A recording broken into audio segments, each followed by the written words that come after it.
Hey, welcome back, everybody.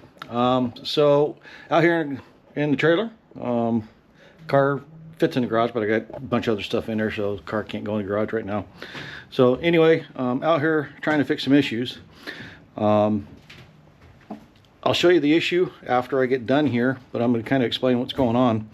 So one of the things that I was looking at in the data trace was for the ignition in signal on my data. And what's kind of amazing is the area that I'm having an issue with, prior to that area, I have an ignition in signal.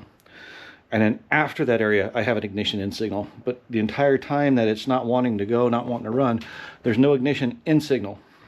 And kind of what I've determined is this. So this is a problem with the new car, not with the old car.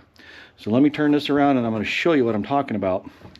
So down here, there's my CDI 600 box, and I have the coil harness running up to here. I got it running down right along here, got it running over to here, up this guy into the engine on this side, and I have it routed the same way on the driver's side. The issue I think that I'm running into is under load, because it doesn't do it when it's not under load. When it's under load, that harness is creating a lot of EMI, and it's affecting the crank trigger signal. So now my crank trigger wire, it runs down through here. It runs along the frame rail here. It runs down along the frame rail down on that side, along the bottom of the frame rails, just like these guys do right here. And it comes across, plugs in right here. Turn some light on so you can see that. Okay, comes in right here, and then it comes up along here and over to my crank trigger. So what I'm thinking is going on right here is, number one, I got to relieve a little bit of strain on this harness because this chassis does flex some. So we're going to leave just a little bit of strain on that. But what I think is going on, get the light turned off here. Okay, what I think is going on is, wow, that's bright. Okay, is since the coils are at their max output, basically, when the engine's under load, it's creating an EMI field around the wiring, and that EMI field is disrupting the crank trigger signal. Even though it's in a shielded wire, it can still do that. So, because wire shielding can only stop so much. When you got 4 coil wires, or 8 coil wires, positive and negative, going back to the coil, and all of them are putting out a signal, and they're in a bundle together, that's quite a bit of EMI to have to deal with, because the coil wires are not shielded. So what we're going to do is we're going to go ahead and we're going to just cut all the zip ties. We're going to rewire everything and try it again this next weekend, and hopefully we get it fixed. The other thing I'm going to do too is I'm also going to verify my timing pointer. I'm also going to verify the crank trigger and that kind of stuff there. I think all that's pretty much good to go, but we're just going to re-verify it because it won't take but just a couple minutes to bar the engine over. I'm going to pull all the spark plugs. I'm going to do a leak down test on this thing, and also make sure the cylinders are healthy. Probably do a compression test too, because I've never done a compression test on it. So just get those numbers, and then hopefully after all of that, we're going to be good to go. So I'm not going to film doing the repairs or doing the changes or anything, kind of boring, but I'll get back to you once I get ready to do the compression test and the leak down test. So hang tight, everybody. Well, we're back. Okay, so got everything done on the car. Started raining outside, so closed up the trailer here. I'm going to keep it on a battery charger for a little while, charge battery back up. So one of the things I was going to do was a leak down test. I opted not to do the leak down test, very simply because my compression test turned out pretty good. You can look at the numbers right there. Sorry for the glare a little bit, but we're pumping about 250 psi or more every cylinder. Now that's like 4 or 5 pumps per cylinder. Needle kept going up, so yeah, we're running a lot of compression. So, but that's where we're at with that. Being that they were that even across the board, I went ahead and decided I'm not going to do a leak test at this time. Just put different plugs in it. The other ones actually looked pretty good, and for as much oil as I had coming out the exhaust on Father's Day, it really didn't look like that was that much on the plugs. The plugs look pretty good. I'm putting a set of Autolites back in it that I ran last year. I actually prefer the Autolite plug. I think my engine actually runs better on them. The ones that I just put in have one run on them. The NGKs that I pulled out have about 7 runs on them, I think, 6 or 7 runs. But they pretty much let me know that my tune-up's where it needs to be, pretty close. If the engine's running right, I'm sure it's gonna change that just a little bit. But anyway, let me show you what we did. And get this flipped around. Hopefully you can still hear me. So I took the wiring. I don't know if you can see it under here or not. I took the wiring for the coils right here, and I ran it along the top frame rail, and then down along here, and then up to the coils. And I did the same thing on the other side. I got the coil wiring away from any CAN bus wiring on the ignition and from any sensor wiring on the ignition. And then I verified my crank trigger and a couple other things on here.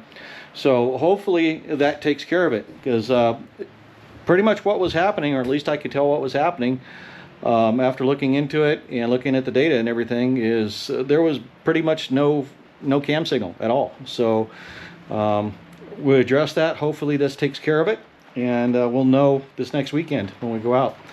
So I'm not going to have the new differential done this next weekend. I'll show you what I've got going on that here in just a little bit. But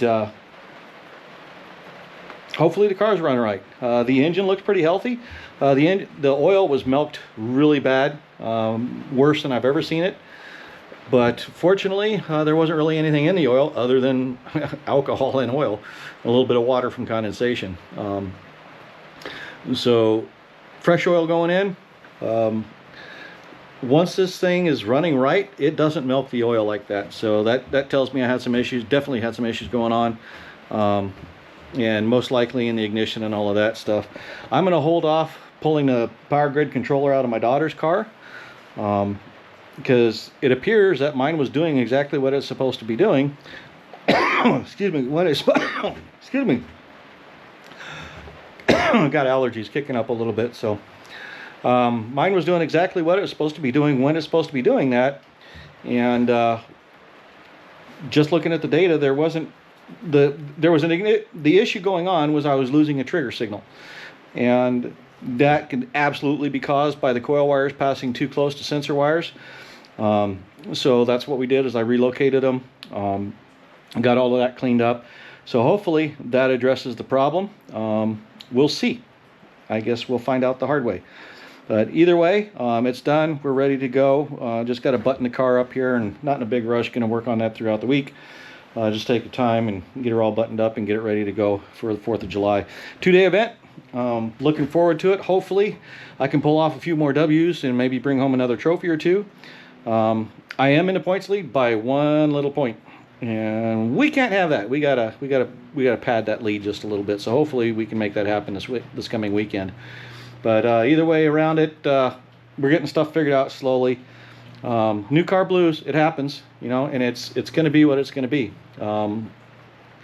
If this doesn't fix the issue, then we'll start swapping ignition parts, and see where it goes. I did ohm out all of the coils. All of the coils ohm out the same, so there's not an issue there. So the coils are good. They also ohm out pretty much in spec, so don't really have to worry about that too much. So the only other places that it could be would be in either the controller or the ignition box itself. So I basically narrowed it down to 2 things. The only thing is I won't know until I run the car if what I've done fixed the issue. So that's the only question. But aside from that, pretty much ready to go. Like I said, I'll get the car buttoned up and we'll get out there and we'll make some more passes and see what happens. The only thing I didn't do today, and I will do that probably at the track, is I'm going to raise my shift point back up, because I lowered it just to make sure that it was working properly this time around, and it is. I got that issue fixed.